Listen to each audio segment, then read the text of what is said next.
Minha saudação, senhor presidente, saudação aos eminentes ministros, vice-procurador-geral da República, advogados, advogadas aqui presentes, também representantes das guardas municipais, servidores e servidoras. Senhor presidente, eu tentarei aqui, talvez passando no máximo 5 minutos, 10 minutos, concluir meu voto, não sem antes dizer que realmente essa interpretação dos dispositivos constitucionais e, por consequência, dos dispositivos legais concernentes às guardas municipais não é de simples elucidação. Eu, até para, talvez, em relação ao ministro Zanin, tranquilizá-lo, mesmo tendo sido ministro da Justiça e Segurança Pública, as diversas vezes que à frente do Ministério tive que me deparar com regulamentações concernentes às guardas municipais e mesmo já em julgamentos aqui, a cada nova leitura da Constituição, eu ia encontrando compreensões que, por vezes, não eram aquelas que eu havia depreendido de uma primeira leitura, de uma primeira análise. E faço isso, senhor presidente, eminentes colegas, agora, nesse caso, trazendo uma compreensão, primeiro, mais de ordem geral, em relação à segurança. A Constituição prevê, já no preâmbulo, que a segurança é um valor supremo do nosso Estado democrático. E é interessante que, dentro desse valor, é o único que está expresso, tanto no caput do artigo 5º, como no caput do artigo 6º. Ou seja, tanto é um direito individual fundamental, como é um direito social fundamental.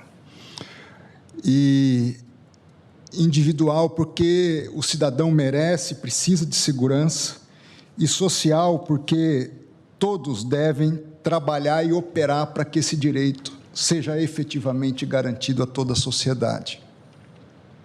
Dito isso, eu parto para o caput do artigo 144. E o caput diz que a segurança é um dever do Estado.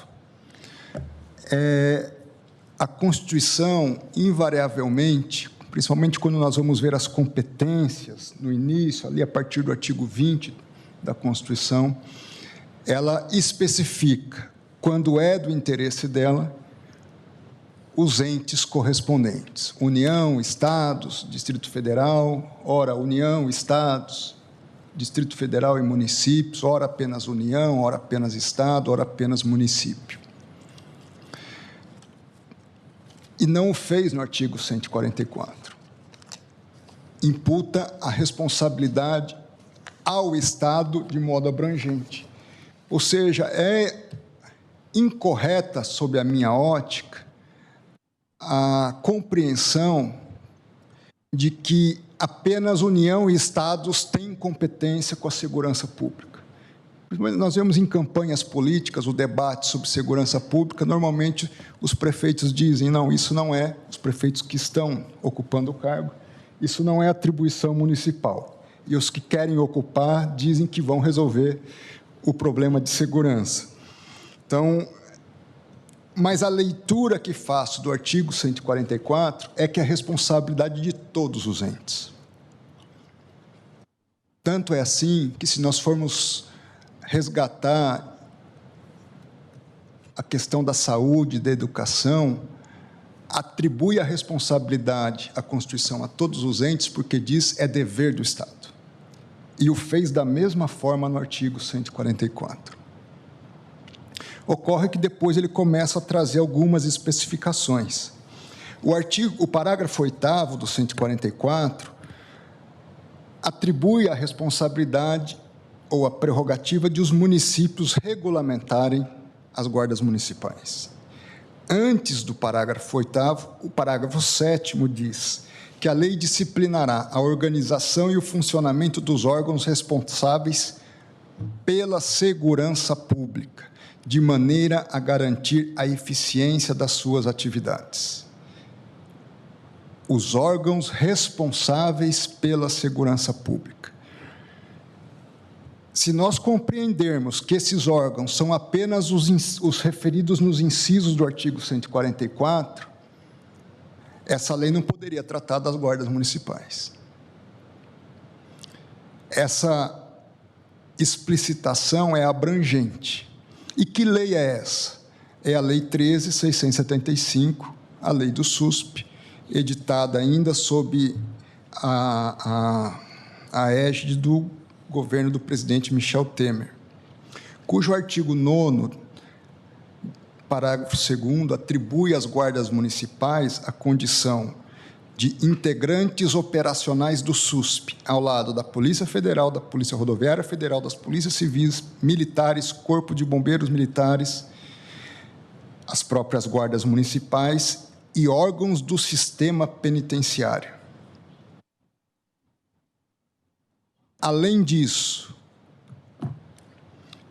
o artigo 13, inciso 3, da mesma lei, diz que esses órgãos que integram esse sistema devem promover ações para se efetivar o intercâmbio de experiências técnicas e operacionais entre os órgãos policiais federais, estaduais, distrital e as guardas municipais. Portanto, a leitura que eu faço do parágrafo 8º é contextualizada com o 7º e com o caput do mesmo artigo 144, que, por fim, legitimam as disposições da lei do SUSP e que coloca as guardas municipais, insere as guardas municipais como integrante operacional do sistema de segurança pública e que eles devem trabalhar para a eficiência e efetividade da segurança, que é um direito individual e social do povo brasileiro. Dentro desse contexto, eu não consigo, com a devida vênia aos entendimentos em contrário, eu não consigo compreender, ainda que a primeira leitura que eu faça do parágrafo 8º queira me dar uma ideia restritiva, mas eu não consigo compreender que o Constituinte insere o dever do Estado, insere as guardas municipais, demanda uma atuação coordenada a partir do parágrafo 3º, a fim de haver uma garantia de eficiência das atividades, querendo atribuir às guardas municipais simplesmente a guarda dos prédios e instalações físicas. Por isso que, reconhecendo que, de fato, guarda municipal não se equivale à polícia militar, de fato, não se equivale às polícias civis, mas também não são simplesmente guardas prediais de instalações. Dentro, então, dessa compreensão que faço, a leitura do parágrafo 7, do parágrafo 8º, seus bens, serviços e instalações, incluem, inclusive, os bens de uso comum do povo. Então, certamente, a Guarda Municipal ela não pode, numa rodovia estadual, fazer uma ronda. Ela pode transitar pela rodovia, mas nas ruas da cidade, enquanto as crianças brincam na praça, enquanto as crianças entram nas escolas, eu não posso fazer essa restrição, sob pena de talvez eu criar um sistema ineficiente. E aí, até fazendo um apelo, talvez nós não terminemos hoje, provavelmente não, o julgamento, há uma melhor reflexão, e aqui eu dizendo, eu mesmo tive que fazer essa reflexão. Porque um ponto de dificuldade na garantia desses direitos fundamentais, ministro Fachin, que eu observei com eficiência, é que as corporações, elas se valem, por vezes, dessas aparentes delimitações e poucas convergências, mas para manter prerrogativas legítimas que sejam, do que para atender o direito fundamental que está sendo perseguido. Logicamente que ninguém quer uma guarda municipal despreparada. Ninguém compactua com uma atuação de qualquer órgão de segurança pública que não respeite os direitos fundamentais para os quais eles foram criadas como instituições. Mas, ao mesmo tempo, nós não podemos, sob a minha modesta ótica, engessar e não entender a segurança pública como um sistema, do qual as guardas municipais fazem parte, precisam fazer parte. É verdade, um pouco pela deficiência das estruturas dos outros órgãos, mas não, eu diria, propriamente por má vontade dos gestores, às vezes por dificuldades até de ampliação em termos de recursos orçamentários e financeiros. Porém, restringir e fazer uma leitura, sob a minha modesta ótica, restritiva, do que se compreendem bens, seus bens, serviços e instalações, implicaria nós termos o alijamento daquele que, talvez nem tanto em São Paulo, mas daqueles que estão nas pequenas cidades, nas pequenas comunidades, e que podem ter o auxílio da Guarda Municipal como um fator de proteção de vulnerabilidades, onde a polícia mais bem estruturada não consegue chegar. Ministro André, permite só um exemplo para a nossa reflexão em relação a isso, essa coordenação e eficiência. Com base no artigo 144, parágrafo 8º, que diz também, a Guarda Civil Metropolitana, serviços. Com base nisso, um dos serviços de competência geral, competência comum, previsto no artigo 23 da Constituição, artigo 23, inciso 2º, cuidar da saúde e assistência pública. Então, um dos serviços do município é saúde e assistência pública. Diversos municípios, e tenho certeza que o ministro André, o ministro Flávio também, eu, quando ministro da Justiça, levei isso para diversas capitais, a questão do projeto Guardiã Maria da Penha, com as guardas civis. Então, veja, é algo que entra na competência comum, é assistência social, é um serviço que deve ser prestado de assistência.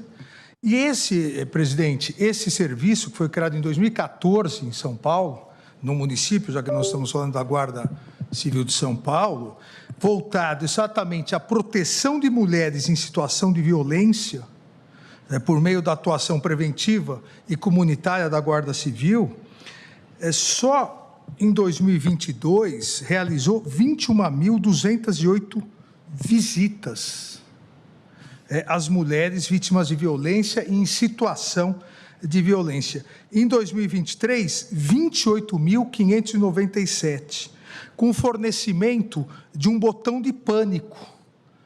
Como assim? Há uma medida restritiva à mulher, o agressor se aproxima, tem um botão de pânico, a Guarda Civil chega, olha, mas não é um prédio, um próprio municipal, mas é um serviço municipal, garantir assistência social, garantir a saúde, garantir a vida, ou como disse o ministro André, garantir a segurança que vem previsto no artigo 5º e 6º.